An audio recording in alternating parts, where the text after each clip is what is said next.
The cyberspace is home to billions of people and is the right platform you need to grow your business. The Center for Innovation and Technology is offering you a golden opportunity to speak directly to your market at an affordable price. We also offer media training workshops, live streaming, documentary production, and events management. Get in touch with us today on the following numbers: +263 867 711 0290 or 0718 100 235. Don't forget to subscribe to our social media platforms. Like our Facebook page, Center for Innovation and Technology. Follow us on Twitter @SiteZW. And you can also check out our website www.site.org.zw. You can also visit our offices at 45 Moffat Avenue, Hillside, Bulawayo. Take advantage of this opportunity to expand your business.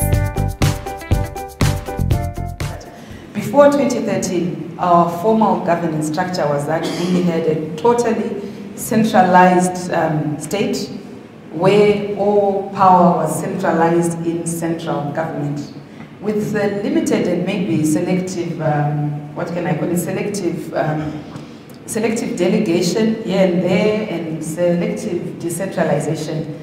Everything was centered around the whole. It was really a Bamba Zonke concept where there is one center of power.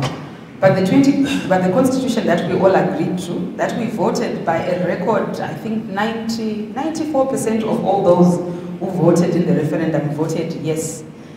It's really not precedented in the world where you've had a constitution that is affirmed by the public to such an extent. We in Zimbabwe thunderously said that we want what we asked ourselves and what we wrote down.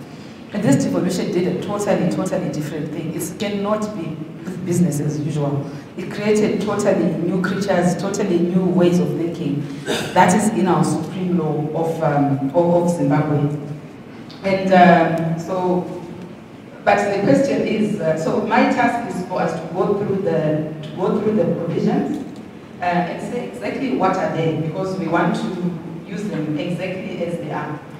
And it's important for us to familiarize ourselves with the provisions, to say what do they actually say. When we do that, we are closer towards solving the conundrum that is of moving from theory to the practice. And indeed, in terms of our symposium theme, we want to overcome obstacles. And we identify the opportunities, and of course, we can only do that when we train our eyes onto what exactly is provided in the Constitution. What does it say? Where are we going? And so it's also, as I said, that and you must remember it's totally and radically different. That is the catchword. Okay. So what I will say is that the devolution, in my view, the devolution provisions in our Constitution have 4 key characteristics. They are, well, I suppose others could look for more that are there, but the first one is that the Constitution brought innovation, new things, totally new things. Let me do that. It would be easier if I had a projector so that I don't need to go to ask if we have a MacBook adapter. If not, it will catch up with us, like I said. So you are going to have this presentation. I'm sure we're going to make it available in soft copy for those who want to see it. So don't worry about it for now. I think it's important that we actually engage, so that even if I might not be able to project it, which I hope to do, we want to really focus our attention on it. So in terms of our Constitution, we have, as I said, it's got four key qualities of that. And these 4 key qualities of, let me just get there. Okay, there are 4 of them in my view. one of them, the first one is aspirational. That we want, in the Constitution, devolution is expressed in an aspirational sense. That is philosophical values that are brought in that were not there before in the way we govern our country and in the way we do things. The second one is structural innovation. By this I'm saying that the Constitution actually did new things to the structure of the way government is organized and arranged by primarily the introduction of 2 new tiers of government. In other words, the Constitution actually created tiers, 3 tiers. Well, one of them was already there. We've always had central government. But our Constitution made that central government one of 3 tiers. We have provincial, and then we have local government. We didn't have that before. And as my brother said, he talked about local government in particular, and that local government used to exist by the mere benevolence, really, of central government, through the power that was bestowed to a minister, that the president of the central government, the state president, would delegate to administer the various pieces of legislation that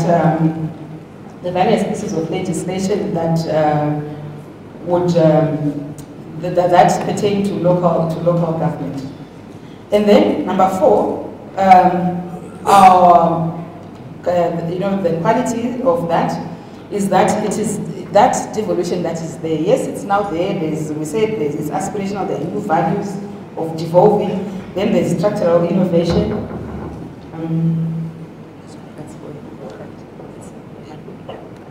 Fantastic. Thank you very much. And we said that we have a unitary, but we have a unitary government. We still have a unitary government, but that is with certain prescribed levels of devolution. And then it is limited to largely administrative functions. Our devolution is not, in the model that we have here, doesn't go as far as to devolve to the judicial arm of government in particular, but also even the legislative arm of government. We have a model that stays mainly in the realm of the administrative arm, the executive arm of government. Nice. Yeah, the technology is coming to where we are.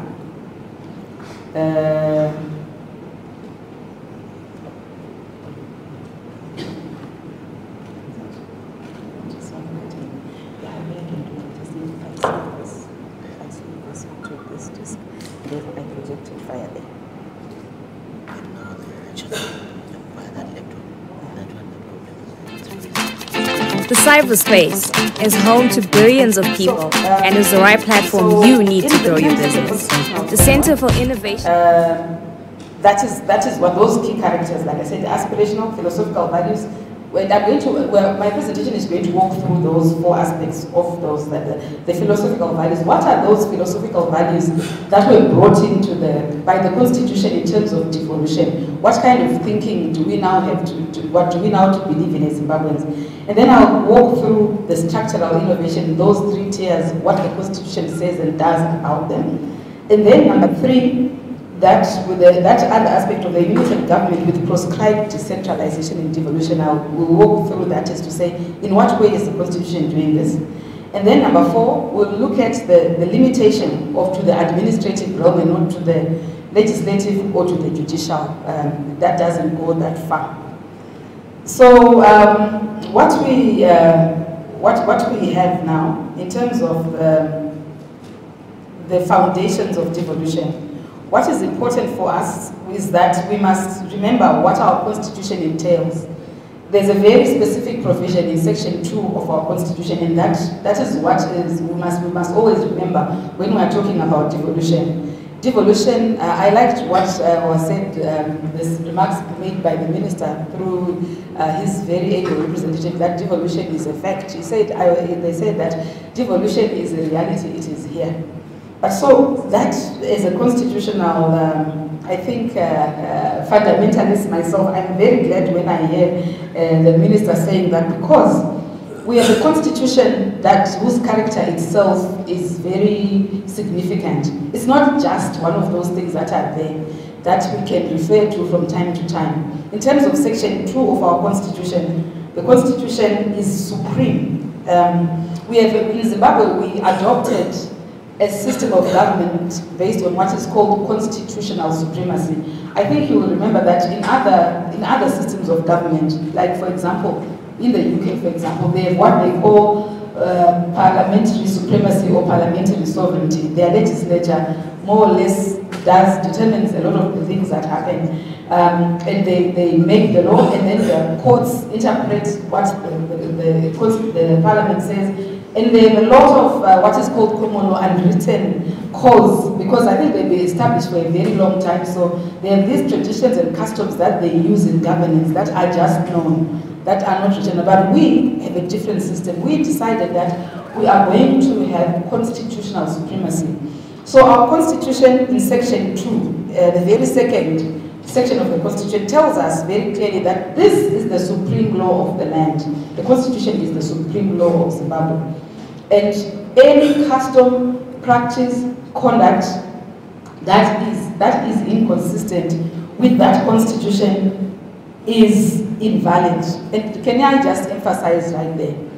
It says that anything that is done in Zimbabwe, therefore, that is at variance with the constitution, that is not doing what is said in that constitution that we are going to do, is invalid. It doesn't say it shall be invalid if Parliament sits down and there's this term that people like a lot. They call it alignment of the law to the constitution. Please, there isn't really anything like that, because the constitution itself invalidates once something is already not consistent with the constitution. It is invalid. It is not the law. Parliament can't go and do new things, because the constitution itself has already said that this is not, it's unconstitutional, it is unlawful.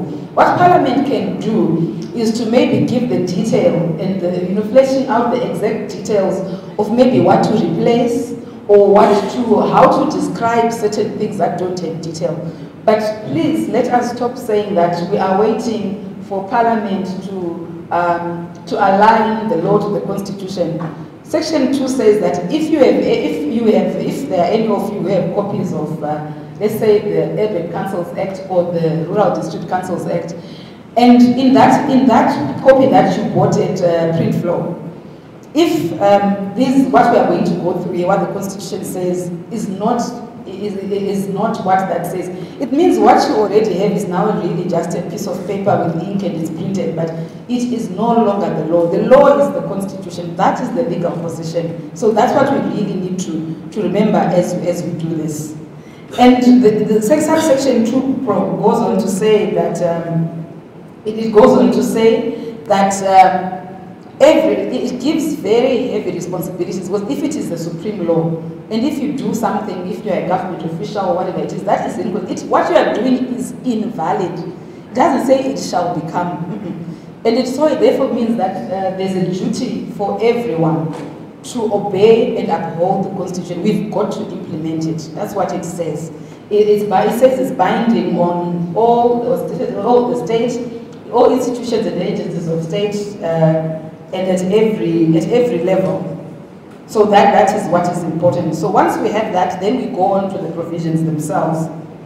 I think I'm going to get help to bring my thing up there, but I will proceed while I do that. So we go to the first stage that I promised. In terms of the aspirational qualities of our devolution, what does our Constitution say? Because the aspirations, we start with what we think and what we hope for. So in our Constitution, we have Chapter 1 on the founding provisions. Chapter 1 has founding provisions that spell out what kind of Zimbabwe we want to have and where we want to go. And Section 3, subsection 1, paragraph H provides that for good governance. That is what good governance is, one of our founding values and principles. And good governance has everything to do with devolution. My understanding is that the reason why we have devolution is because we want good governance. You can't, it's a means actually to achieve good governance.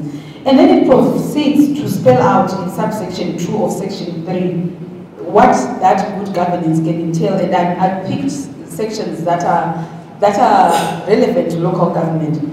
It says that, like I said, the founding value and principle of good governance, whose principles which bind all state institutions and agencies of government at every level include, at paragraph 2G, transparency, justice, accountability, and responsiveness.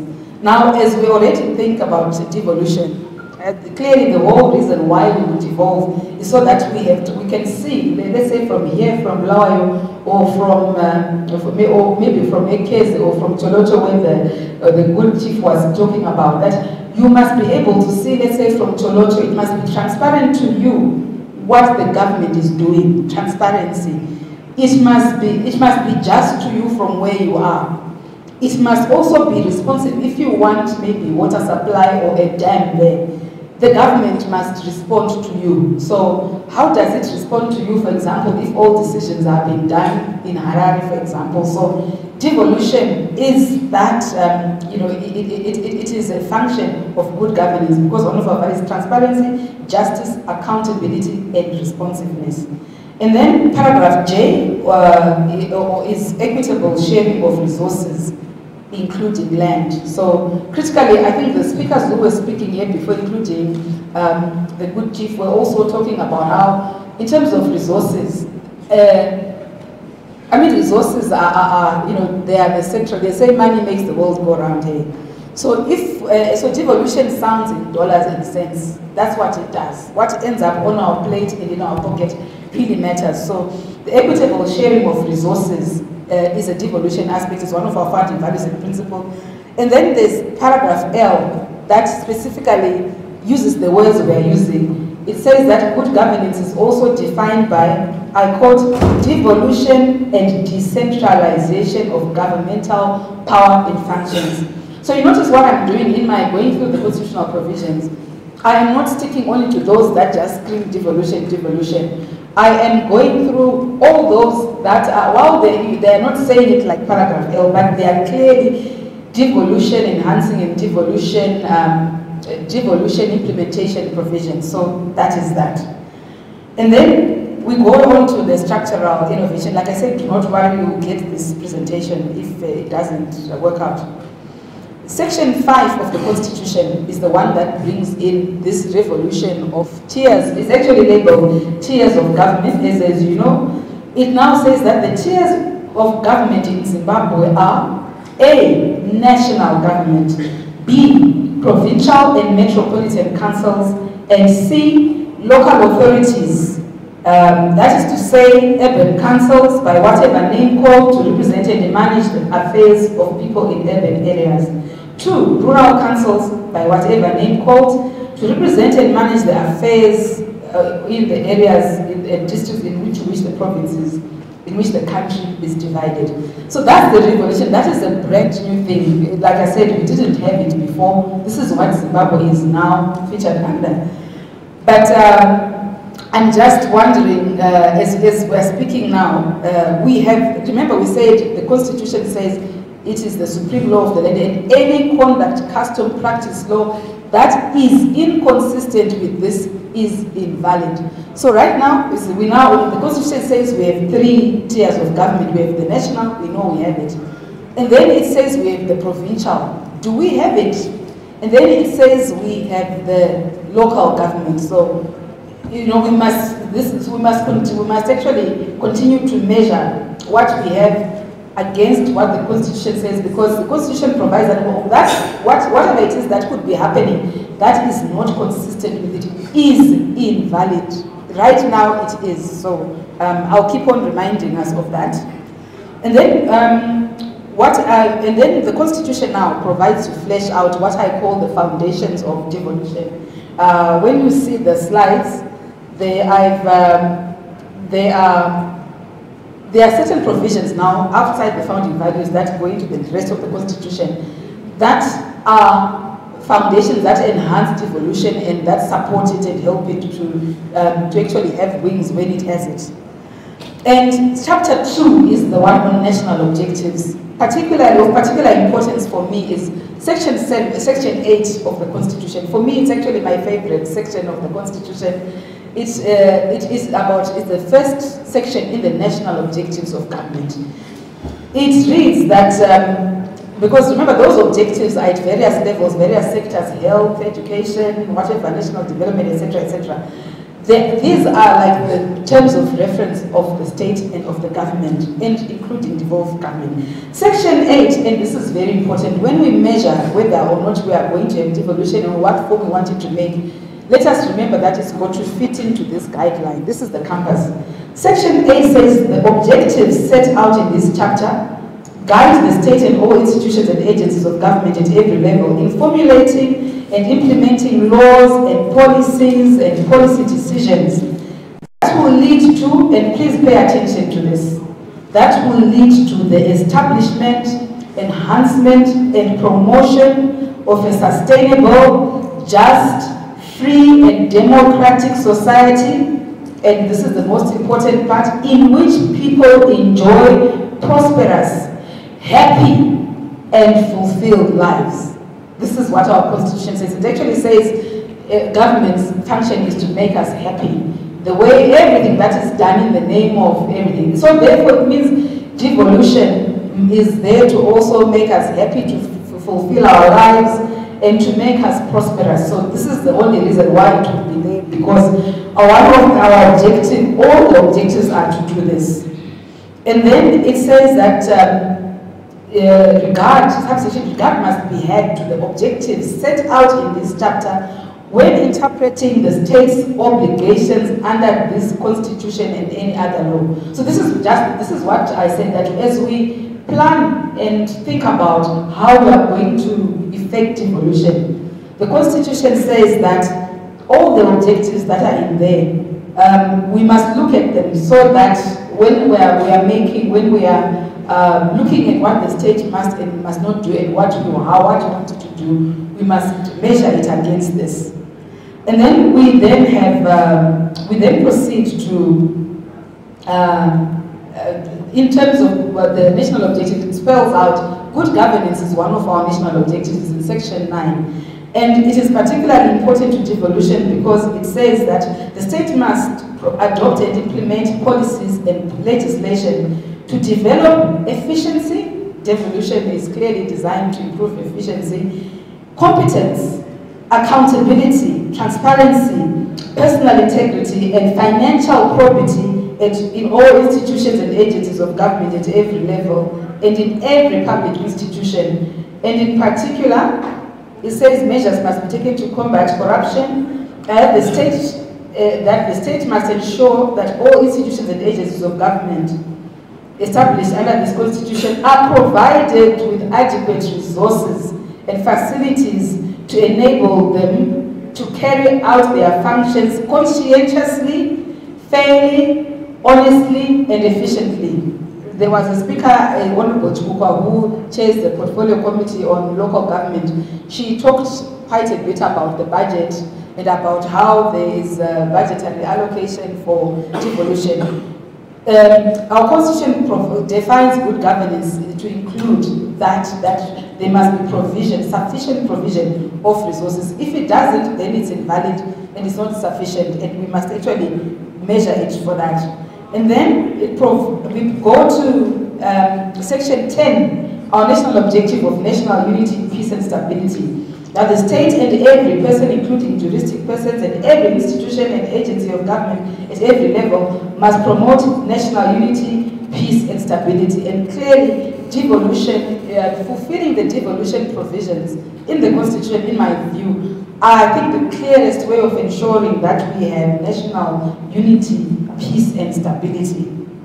And then we have the national objective of national development in section 13, that provides that the state and all institutions and agencies of government at every level must endeavor to facilitate rapid and equitable development, and in particular must take measures to promote private initiative and self-reliance. And self-reliance is, it sounds to me very devolution loaded. that imagine like the resources that the Honorable Senator Chief was explaining, that for all those resources that are available just up here, imagine I mean, you know, our people are usually, we are ranked among the most poor in terms of US dollar, maybe US dollar income per day. But imagine if that community was going to be self-reliant. I mean, that is devolution, because the means are there. So devolution this requires national development should be enhanced by devolution. And then to foster agricultural, commercial, industrial, technological, and scientific development. And then to foster the development of industrial and commercial enterprises in order to empower Zimbabwean citizens and bring about, in paragraph D, balanced development of the different areas of Zimbabwe. I think you can just see for yourself how, I mean, when you can't think about devolution, and that's clearly the best means of ensuring balance if you devolve power and resources and to communities. And then paragraph 4, subsection says the state must ensure that local communities benefit from the resources in their areas. I don't need to say more, that's self-explanatory. And we're going to the last founding provisions, the last national objectives around devolution. I picked national objective in the empowerment and employment creation in section 14 of the Constitution. This is a devolution sensitive and devolution important national objectives, because it provides that the state and all institutions and agencies of government must endeavor to facilitate and take measures to empower through appropriate, transparent, fair, and just affirmative action all marginalized persons, groups, and communities in Zimbabwe. This is in the realm of employment. Everybody must be able to get a job and get a means to sustain their livelihood everywhere in the country where they are. And that at all times they must create adequate measures to create employment for all Zimbabweans, especially women and youths. And then I'm going on to the next one, which is the national objective 18, fair regional representation. This one is specifically about that the state must promote the fair representation of all Zimbabwe's regions in all institutions and agencies of government at every level. To me, this represents that when we devolve power to the various areas in Zimbabwe, those devolved units themselves must also even have a voice. You see, they can't just do what they're doing there and finish it there, because they are part of the national, they're entitled to the national cake and national decisions. They must also be fairly represented in all institutions and agencies of government at every level. So if I was to draw if I had a flip chart, I would think that devolution is like a two-way street. I draw an arrow going up. Oh, thank you. I would draw an arrow. To me, devolution is not a destination. Or maybe it's a process. Maybe yeah. On the left. Okay, thank you. That is yeah. Now it must evolve down to my level. Thank you. What I would see happening is that because this is fair representation, that we're saying that this is like the devolved. Let me just say the devolved. Let's say zone or level, and then this is the state, the national level. And so that constitutional provision is saying that they must, because we're saying, all along we're saying devolution, devolve power, devolve resources, devolve them, they must come from national government here.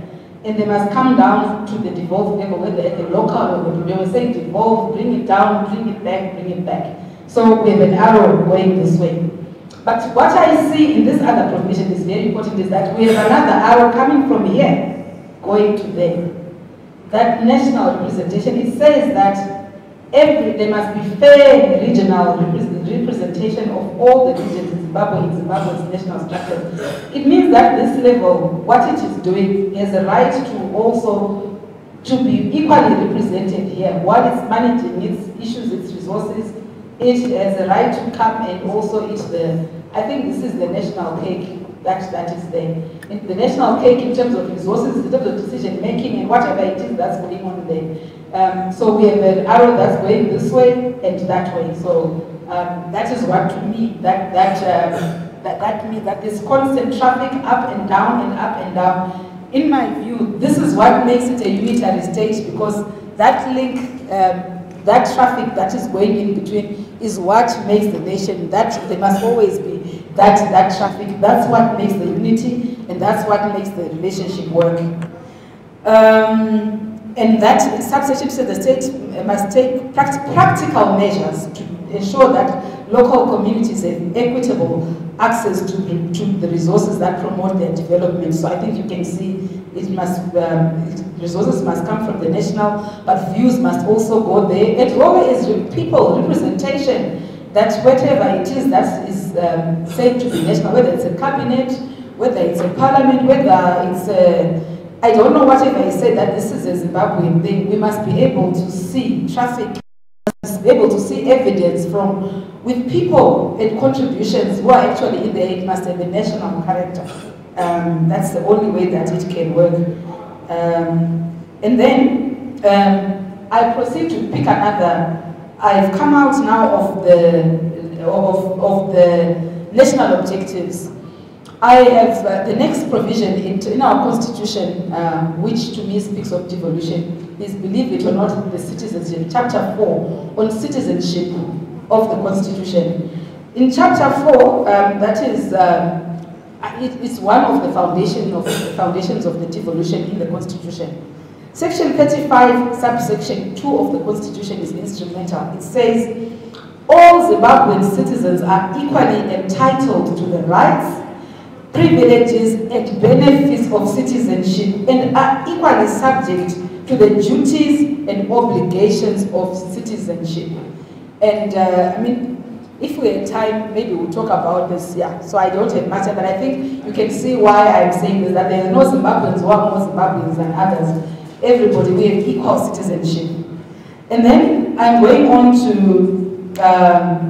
the devolution foundations in terms of, I'm going to the, believe it or not, to the Declaration of Rights, chapter 4, the most important part in the Constitution. There are two provisions there which are devolution important. Section 56, the anti-discrimination provision, subsection 2, provides that every person has the right not to be treated in an unfairly discriminatory manner on the grounds of their nationality, race, color, tribe, place of birth, ethnic or social origin, etc., etc., etc. And then it goes on to define what it means to be discriminated against. It says, discrimination means that if you are subject to some hardship that maybe some people of a different category or named are not subject, you've been discriminated against. Or if you are failing to get an advantage that some are getting, you've been discriminated against. And remember, this is binding. And this particular chapter is something that you can take to the Constitutional Court or to the other courts. You can actually, it's justiciable. And from a devolution perspective, that to me also speaks. And then section 66, subsection 2 of the Constitution, the right to move freely in Zimbabwe is also a devolution provision in the Bill of Rights. It says every Zimbabwean citizen and everyone who is legally in Zimbabwe has the right to move freely within Zimbabwe, reside in any part of Zimbabwe, or leave Zimbabwe. So this is, as we're talking about devolution, that up and down the whole national character is there. And then we go on to move from we now go on to the actual provisions, because I thought I'd take a different take on it. These provisions are what we usually read only, so, but I'm going to pick a few of them because we don't have much time. And this is in section 264 of the Constitution, already now provides, specifically talks now about devolution. And it says that wherever appropriate, and I think this is very interesting, this is the most exciting, I wish we had more time, but what will it mean to say whenever appropriate? Because this clause has been subject to a lot of misinterpretation and sometimes actually sadly abuse. It says wherever appropriate, Governmental powers and responsibilities must be devolved to provincial and metropolitan councils and local authorities which are competent. This is another term that we also need to define. We need to define it honestly and fairly. That they must be to provincial and metropolitan councils and local authorities which are competent to carry out those responsibilities efficiently and effectively. Then the objectives of the devolution of governmental powers and responsibilities to provincial and metropolitan councils and local authorities are, and then there are the reasons why that is done. To give powers, actual powers, actually give power to local governments like Harare or Blawe or City Council or maybe Bulilima District Council and so on and so on. To actually give that power to do so. And then to ensure, let me just go. Yeah, but it's okay. I can still. Sorry, I got lost.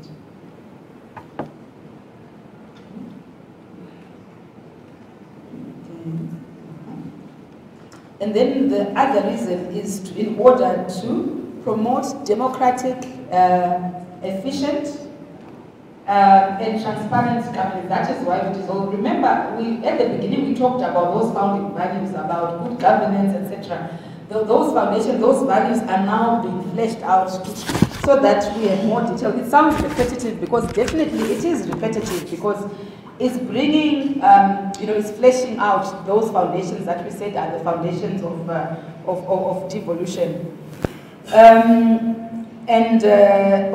It's promote democratic, effective, transparent, accountable, and coherent government in Zimbabwe as a whole. And then it's also to preserve and foster the peace, national unity, and the indivisibility of Zimbabwe. And then this is an important one is in order to recognize the right, and this is the right, it's not a privilege, the right of communities to manage their own affairs and to further their development.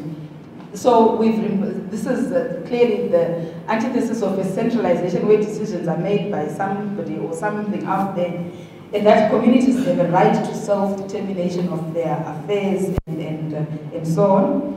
And then it's also in order to ensure equitable sharing of local and national resources. Remember, we went through the founding values that the one that requires that there be equitable sharing of natural resources. The devolution provisions in the Constitution themselves, the particular ones, they take them again and they repeat them so that it's clear that that is why we're doing it. And then to ensure, to transfer responsibilities and resources from national government in order to establish sound financial basis for each provincial and metropolitan council and local authority. And because I don't have time, I'm going to talk about this particular provision in light of the other provisions in the Constitution, the financial provisions in our Constitution, which provide, which is a chapter that provides about the finance chapter in chapter 17. You will recall that in section 298, which is the principles of financial management, so section 298, subsection 1, paragraph B, subparagraph 3, says that expenditure must be directed towards the development of Zimbabwe and special provision must be made for marginalized groups and areas. And then paragraph C says that the benefits, paragraph D, it says that burdens must be shared equitably there.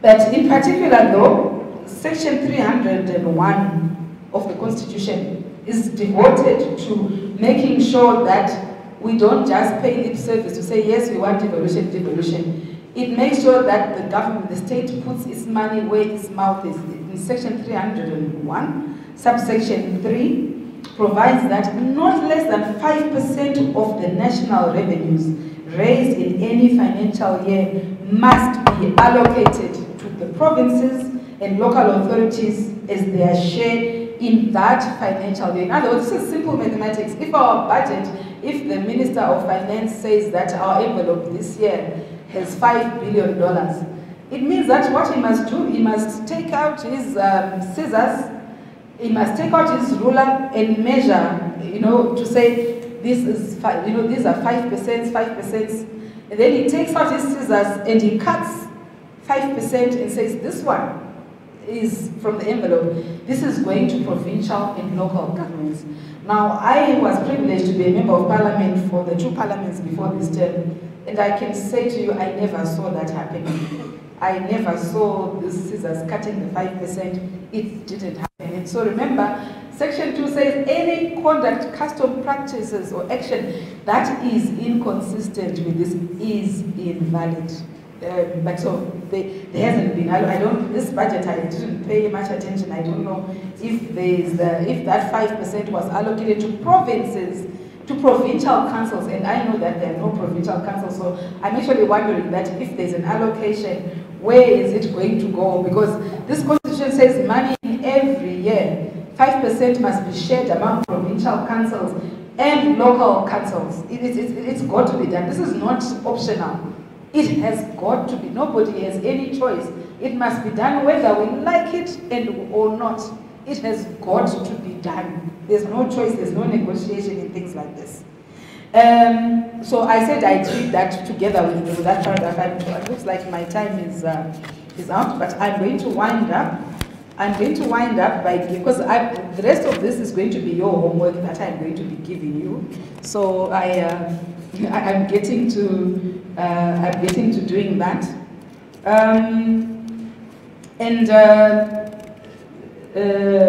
Yeah, okay. I think I found 60 seconds to go. 60 seconds to go. Okay. Okay. So let me just flip through, because the rest of these things, I want to just say what I want to leave you with the most, because the provisions that are here, and isn't it, like the provincial councils, I will say one very important thing, I think, that the Constitution, in this chapter, there is the provision of, like I said, it fleshes out provincial councils that were not there anymore. Metropolitan and provincial councils, but they are not there. And I was also privileged to be in the constitution making process. From the views that came from the public, Zimbabweans said that they no longer want provincial governors. Instead, they created provincial councils. And so, so that they have a chance to actually manage their own affairs. But we have provincial, well, now they're called provincial ministers. But with respect, when I look at this constitution, I do not see anything in this constitution that actually, I have to be frank, I do not see provision in this constitution that are compatible with the existence of provincial ministers. Instead, what I see is provincial councils. That is what must be there, but those ones are not there. Because also, when you think of it practically, supposing the provincial councils are established, what kind of relationship are they going to have with provincial ministers? Because I know there's a provincial minister of, I think, Midlands, who announced that he's created a provincial council to advise him. So I wondered, wow, this is interesting. It's different from what is here. But I'm saying, if the one that is in the constitution is going to be put in place, how is it going to sit side by side with the one that the minister has, it's interesting. But I think we must just have fidelity to the constitution.